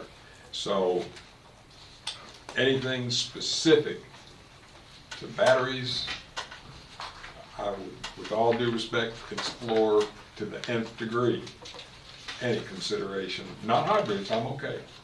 But with respect to battery operations, and there's one just come into Kentucky for the first time, where they're going to have 1,500 employees. I wonder. We'll see. I'll turn it over to Harold, and then I'll be back. All right. Good morning. Good morning. I'll start out as far as your question there. The one thing that we certainly want to do is track that. As part of the rapid response and working with the local career office, they will be tracking those. Okay. They are going to be speaking at our next workforce development committee. That's going to be on December the 18th at 8 o'clock.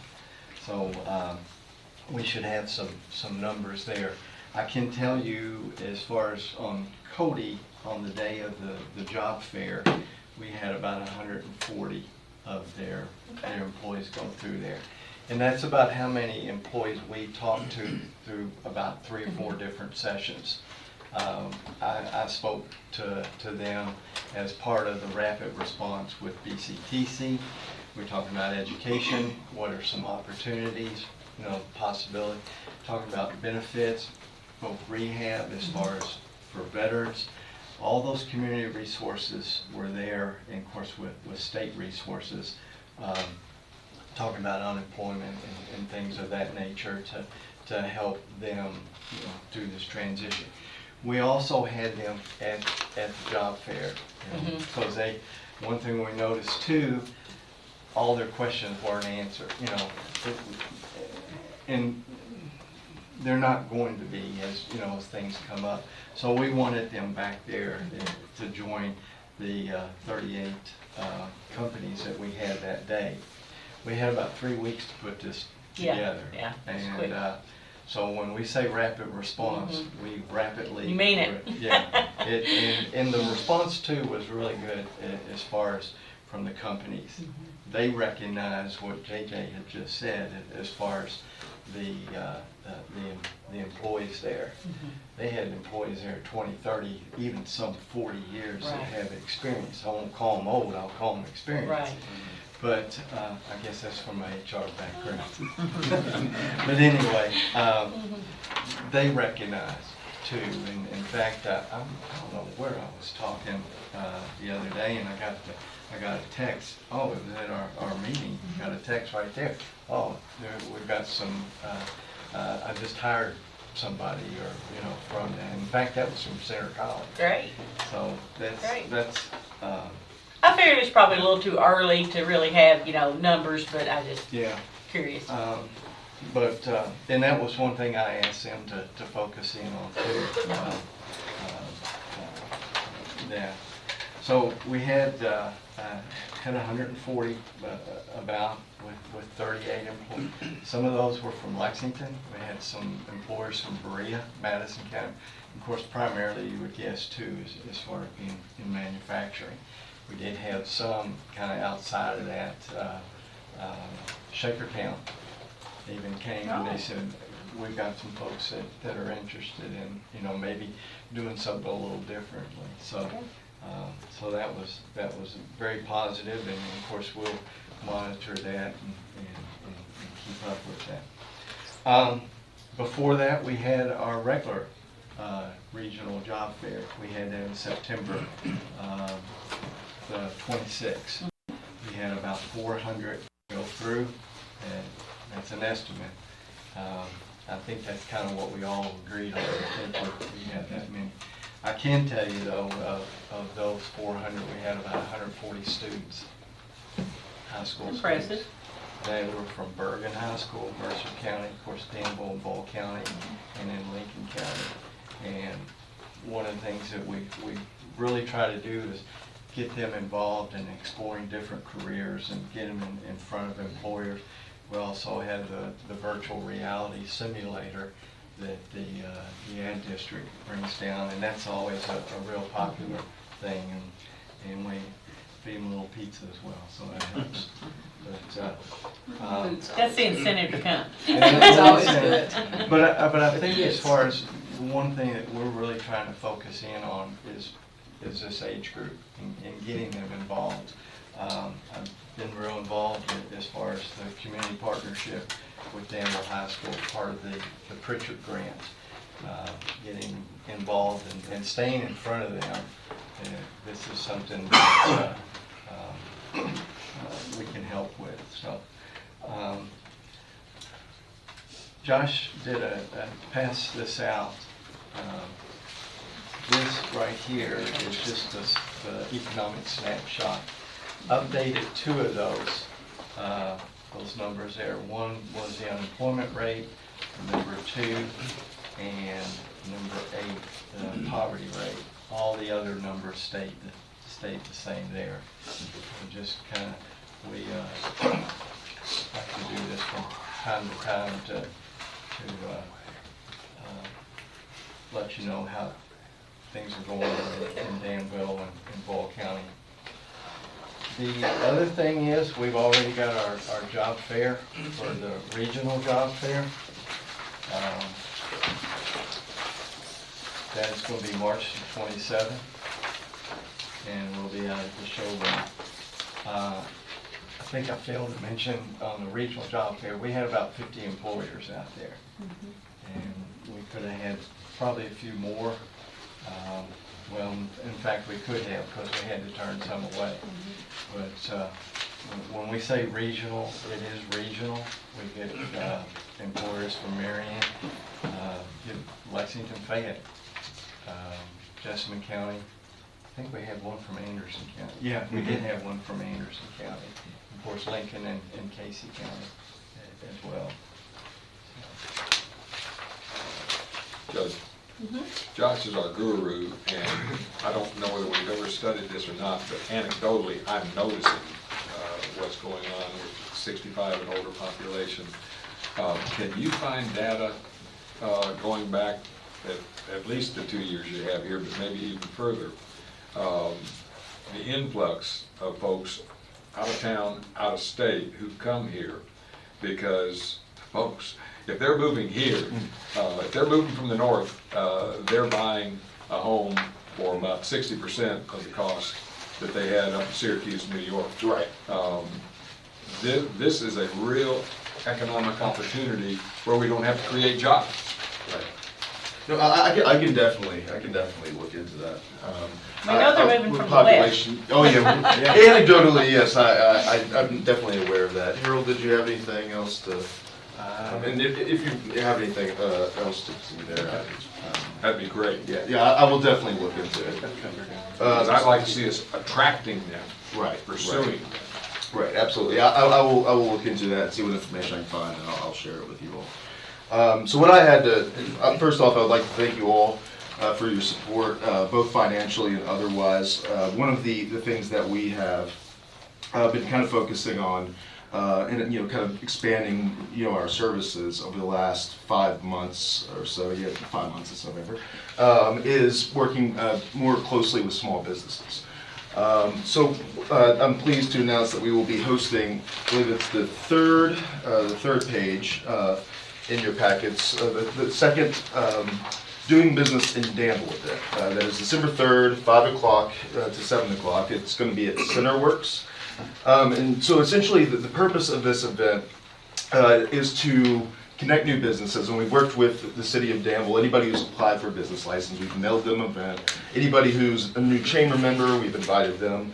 It's one of the things that's difficult is to get contact information for everybody. There's over 1,000, businesses in Boyle County. We oftentimes, when we talk about our employers, we tend to refer to like the top 40 or so. I've noticed. But so it's kind of connecting with them, both meeting them ourselves, but also allowing them to kind of network together. Because those relationships are often very important. So we will have pizza, salad. You're all welcome to join. I'd ask that you RSVP so we can plan for it. I think the flyer said November 14th or something, but we'll make an exception. So you can reach out to me or Maury Webb. But yeah, so we're trying to reach all the new businesses. So if anybody watching or anybody here knows anyone who is either already starting new businesses, already have their license, or might have in the back of their head that they're thinking about it, they're still welcome to reach out and RSVP. We will have both ourselves, the chamber, I believe the CVB, Main Street Parable, I believe are both coming. Also Michael Ashcraft from the SBA and Stuart Arnold with the SBDC will all be there to present and share information. So the last page, this is just an example that of some of the information that we'll be presenting. We're kind of unique and have a kind of a successful program that I don't know why why everyone doesn't do it. It's fairly simple. But if you're starting a new business, let's say you have a location picked out, we will get all the local folks together that you might have to talk to: fire marshal, codes enforcement, planning and zoning, all in one room. And they will all collaborate, figure out, okay, this is the path forward. This is everything you have to do to make this work. So that's just one example of things we'll show. We do that in partnership with the chamber. We'll also share, there are some new small business incentives at the state level. I also invited someone from the Cabinet of Economic Development, their entrepreneurship department. I haven't heard back from them. I'm struggling. So And all these if folks anybody are has going to any- be at this event. Yes. Well, yeah, they've been invited. But yeah, so like, there might be presentations from others that I didn't list. It's just depending on who comes. But yeah, everybody should have been invited. So we'll have networking. Obviously, there will be meals available, and then kind of Q&A sessions as well as the presentations. We are also looking to expand it. This is obviously geared towards small businesses, but we've been having some meetings, planning potential event series in the spring, where say we have, for if you may have been in a small business for 10 years, but maybe you want to learn a bit more about marketing or financial planning, things of that nature. So we're going to try to gear something up to have more regular events, maybe a monthly or bi-weekly, even if we can find enough people to present. We don't want to reinvent the wheel, so hopefully we can find others who are much more experts in more specific things. With that, I'll pass it back to JJ. Thank you, Josh. Absolutely. Thank you, Josh. We're trying to keep this moving, so I mean no disrespect by running them off the podium. Oh, I was done. So in addition to all the other activities that we're doing, we've mailed out 230 investor packets to get some of our other business and industry on board. We've also put in foundation grants to AT&T and LG&E KU. So we're also facilitating the EDA property purchases. We work with the Boyle County Industrial Foundation on property marketing, promotion, development, sales, and maintenance. Because once you own it, you got to maintain it, so it shows well. And we're also working on some zoning and floodplain issues. As far as the DBCDC committees, some of you are involved in, we have housing, workforce, marketing, asset development, personnel, and then we have the Industrial Development Council. Of note, as of yesterday, one of the big topics that's being discussed across the state is the cannabis licensing. 36 licenses were issued in 9 different regions. None were ours. December 16th, our region, which is Bluegrass and Jefferson, basically around Louisville, will be awarded.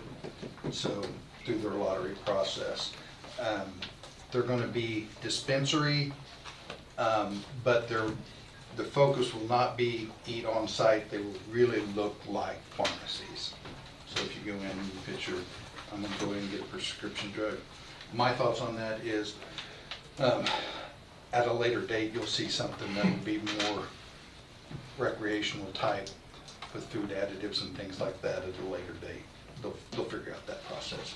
With that, that's our presentation. I'm open to any questions that you may have. It's good. I just want to keep singing his praises. I think he's reaching out to every community. If you want him, he'll come. So, yeah, he has to Junction City. We appreciate it. Yeah, I appreciate your support. Without your support, we couldn't do what we do. Thank you.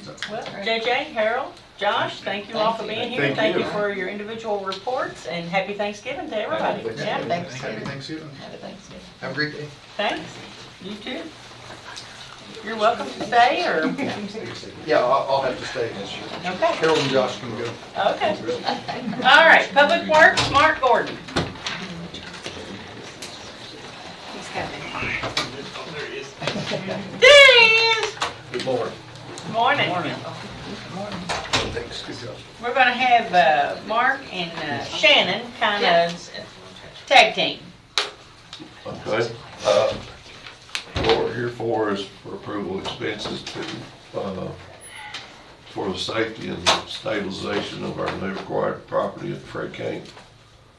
On the safety end of it was a manufacturing facility. They had a lot of machines and welders, different equipment in different areas, and when he auctioned everything off, the company just went in there and cut the cords on those machines, left them exposed. Of course, they cut the breaker off, and he got a lot of electrical. Thank goodness. There's electrical drops all over the building, or both buildings, that need to be cleaned up. because if somebody goes in there and flips a breaker and you have to go buy one of those bare wires, and you're gonna get electrocuted. We have some roof leaks that need to be took care of. We need some lighting on the inside as well as outside. They didn't have any lighting on the outside of the building. We need to address at least the heating in the restrooms because according to the forecast, it's going to be in the 20s here this next week, and we'll start freezing pipes and stuff like that. There is heat, it's just some of the units don't work. Right. Yeah. Yeah. Wouldn't we be wise to drain everything right now? I've got all the water turned off in the building, but then it's hard to drain commodes and urinals and stuff like that. But if you have just enough heat in it to keep it from freezing. And considering exposed wiring, do we feel comfortable that that building is 100% secure from kids trying to break in and getting electrocuted? That's another thing. When he turned the keys over, he had a key to the chain link gate that went around back, and he had a key to the office. The rest of the doors, over time, he said they'd lost the keys to it. So we need to rekey all the locks anyways, because whoever had keys to it at one point, we don't want them coming and going. So all of our doors need to be. And we've already had a quote for that, Yes. and Yeah. it's already been approved, so. Yeah. We're already moving in that direction. So that it is locked. We got a couple of roll-up doors that are not functioning the way they should. That's more or less the openers. You have to help them open and shut them. But we were asking for $250,000 to get everything. Is that what we approved today? Yes. We would move that from reserve into a budget line item for that, and then move the cash when it's needed. Okay, yeah, so, yes, we met yesterday and discussed a little bit of this, and I'll make the motion that we make that transfer.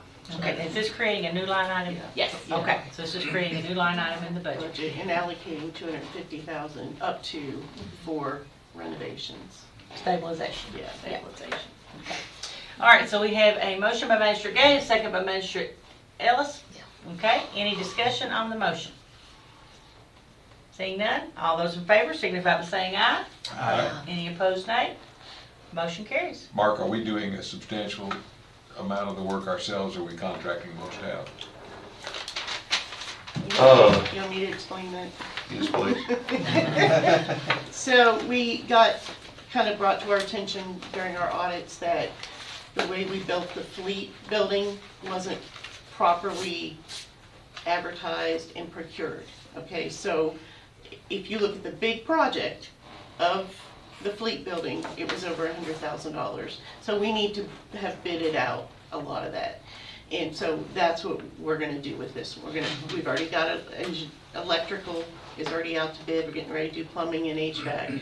So some of the work we can do, we don't have to bid out what we're doing, but you gotta look at the total project. The auditor said if it's over 40,000 in materials or whatever, then it should have been bid. So it's better to just be safe and do it the right way and make sure we're covered, because They are going to do a lot of like the cleanup work, like taking down old tin and things off the walls. We have been taking, they had metal around inside of the building, and it's like they had paint into it continuously with forklifts and pallets and whatnot. We took all that off. There was 2 restrooms that were trashed, and we got rid of those 2.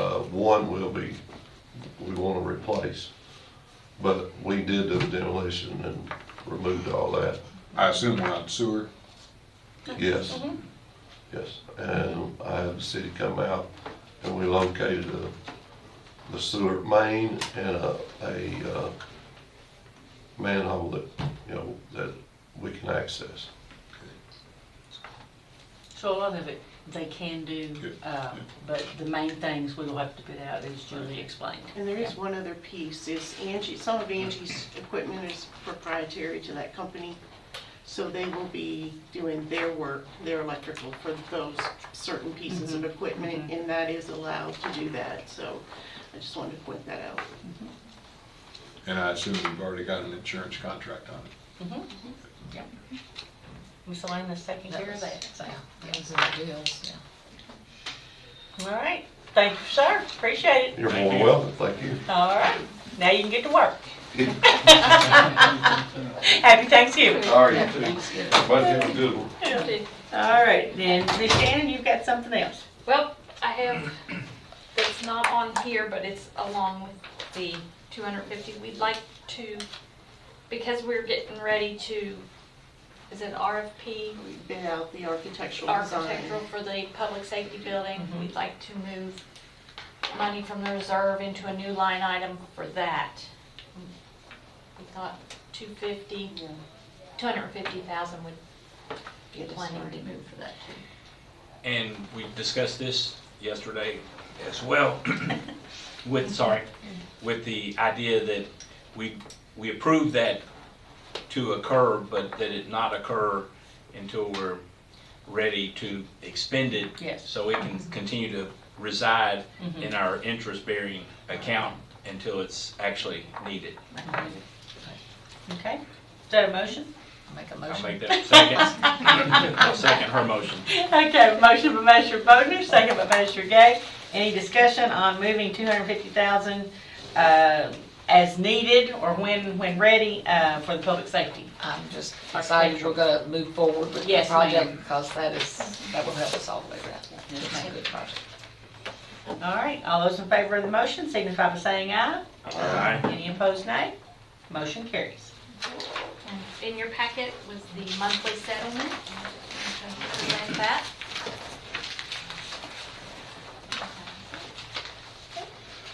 Do you need a motion for this to be approved or just acknowledged? I think just acknowledge. Okay. Any Acknowledged. questions or comments? Yeah, court acknowledges. Any questions or comments on the October? Thank you. You're Job well welcome. done. Thank Appreciate it. All right, Miss Julie, we're up to you. All right. Animal ordinance, Okay. animal control ordinance.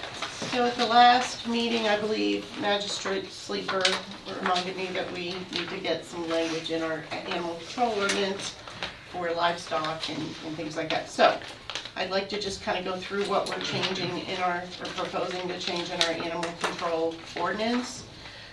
One is the definitions. We've added, there's some new language in Frankfurt for animal, how you treat animals. So I've added on page 4 an explanation of what dog fighting is. On page 5, I've added descriptions for what livestock is pertaining to, I used a couple city ordinances in KRS to pull that together. On page 6, restraint was not in our ordinance in a way it should have been. So we've explained what restraint is for domestic animals and puppies and dogs. Community cats are exempt from restraint. And if your animal is off the premise, then it must be on a lead or leash. Torture is a new thing in Frankfurt. There's new language for torturing animals, so we've described torture. We've also, surprisingly, this one wasn't in there, vicious dogs. We did have language for vicious dogs, and I'll get into that in a minute. On page 8, we've upped the impound fee to $50. The staff is given the ability to waive the first time. However, if the animals have received medical treatment, vaccinations, then they would need to reimburse for that. Animal control shall pick up all sick and injured animals. Page 9, I addressed dog parks and public parks and how animals should be on a leash and that people should clean up after their dogs. That was not in there. On page 10, we've gotten into the KRS new language of torturing a dog or a cat. explains torturing. It's actually quite disturbing that we have this. On page 12, the new language, cruelty to animals in the first degree, cruelty to animals in the second degree. We have taken out the aggravated animal abuse and neglect because criminal abuse in the first and second degree have stricter penalties. So we needed to add those in. On page, some of these are just little tiny things. Let me get to the next big one. Page 18, a whole section on restraining your animals, how you do that, what is required, how livestock is treated if it's running at large. And Elias has a real problem with horses and cattle and goats running wild in the county. We have doubled the fees for dogs running at large and made those a little more teeth in there because there are some habitual offenders. Livestock penalties on page 19 starts at $100 and goes up to $500 per occurrence. Page 19, vicious dogs, KRS explains a vicious dog and how a dog is deemed vicious, and that is now explained in our ordinance. You have to be 21 years of age to keep a vicious dog. And interesting, we did not have in our language that you were required to keep them in a fence at least 7 feet tall. So we now have that in here. Inspections of boarding facilities, we removed the section on, or the language that said that we would inspect veterinary clinics, because I don't think we need to be doing that. On page 23, you get into fees, what kind of fees, how you get a dog license. You are required to show a rabies certificate every year. On page 25 is a nice little checklist so the staff can readily look and see what the violations are as they go. And that's it.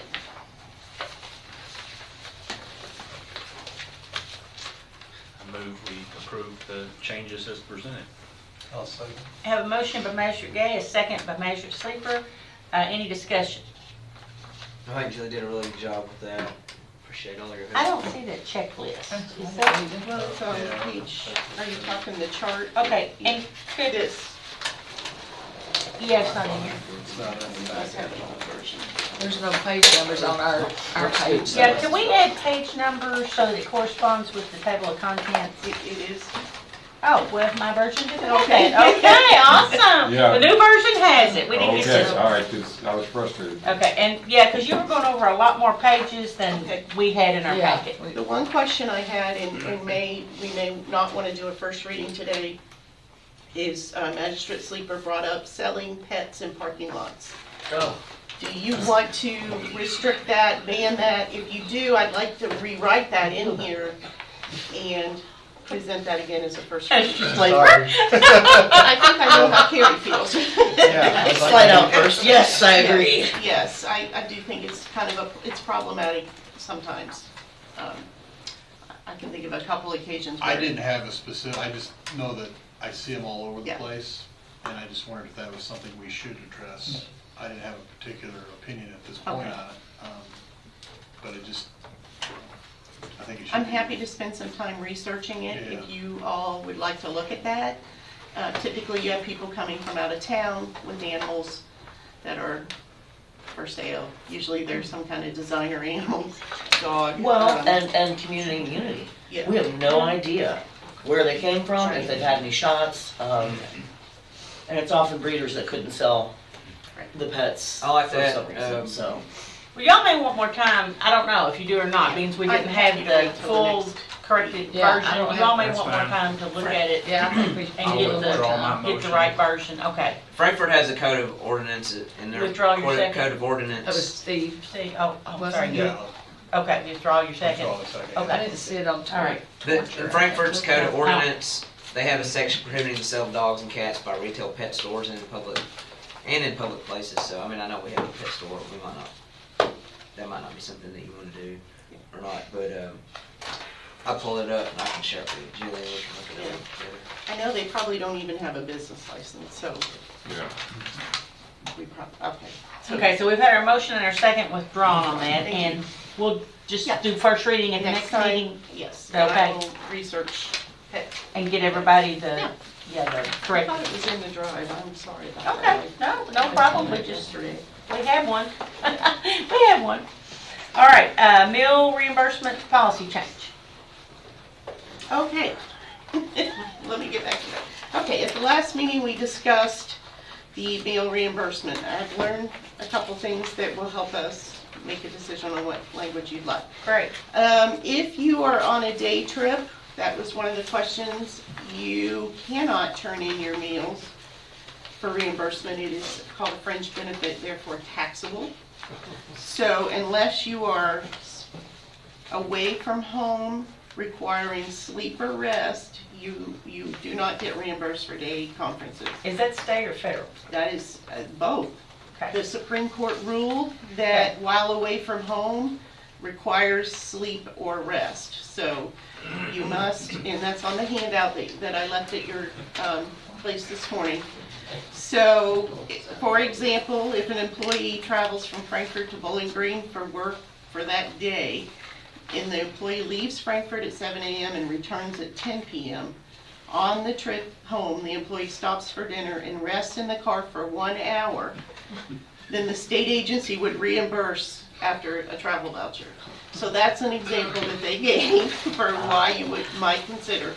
So I think it's just best if we say it has to be an overnight trip and use the state guidelines for reimbursements, which today is in a high rate, breakfast 14, lunch 18, dinner 28. If it's in a non-high rate, it's 12, 15, and $23.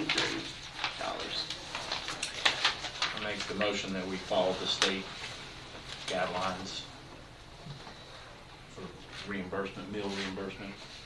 Okay, we have a motion by Magistrate Gay. Is there a second? Second. Second by Magistrate Harmon. Any discussion? Now, you said we are going by the rates that are on this page? Yes. Okay. And those change quarterly or review quarterly. So Elena would check every quarter and make sure she's given the right rate. Okay, and it's not a lump sum amount, it has to be per meal. Per meal. I feel like that's the most equitable way to do it. If you choose to spend $50 on dinner, you're getting 28, Under whose authority is it reviewed quarterly? It is under the Finance and Administration Cabinet. Then to keep it from being bureaucratic, could we make this motion in such a way that it just cycles through so that we don't have to have it as an agenda item? Yeah, I think that's what we're doing. That's my intent. Yeah. That's okay. That's my All right, intent, fair that enough. it adjusts with the state. Okay. Just like Yeah. mileage rate does, So, yeah. forevermore. All right, so we have a motion and a second. Any other discussion or comments? All those in favor of the motion signify by saying aye. Aye. Any opposed, nay? Motion carries. All right. Next, I would like to call an executive session. Do we have 5 minutes? Yeah. Okay, we're going to adjourn for 5 minutes. Thank you, Magistrate. We need a motion, I guess, to So moved. have a recess. All right, Magistrate Dallas, second. I'll second it. All those in favor? Aye. Any opposed? Nay. Okay, No, 5-minute recess, and then we'll reconvene at 11:15 with an executive session. Everybody go to the recess room. Yes, everybody go to the recess room. And I would like for JJ,